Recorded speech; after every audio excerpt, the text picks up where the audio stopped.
ઉમરવાડા બેઠી કોલોનીમાં drug peddler ખલીલ ઉર્ફ ઘોડા પાસેથી મળેલું 74,000 રૂપિયાની કિંમતના 7.4 ગ્રામ એમડી ડ્રગ્સ છૂટકમાં વેચવા આપનાર તેના પુત્ર તૌસીફ ઉર્ફે સોનુ યુસુફ પઠાણની ધરપકડ કરાઈ હતી। એસીપી ચિરાગ પટેલે વધુ માહિતી આપતા કહ્યું કે ગત 28મી એપ્રિલે રાજહંસ ઇમ્પિરિયા ટેક્સટાઇલ માર્કેટ પાછળથી ખલીલ ઉર્ફે ઘોડા લુકમાન શેખને દબોચી લીધો હતો।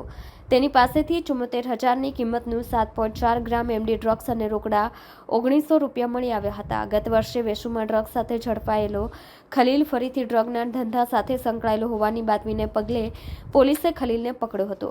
આરોપીએ કરેલી કબૂલાત પ્રમાણે આ ધંધામાં તેનો પુત્ર તૌસીફ ઉર્ફે સોનુ પણ સામેલ હતો। તૌસીફ જ તેને આ એમડી ડ્રગ લાવીને આપતો હતો, તેનું તે છૂટકમાં વેચાણ કરતો હતો।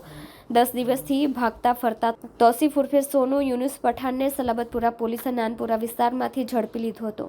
આ એમડીનો જથ્થો તેને અરબાઝ નામના શખ્સ આપતો હોવાની કબૂલાત કરી હતી।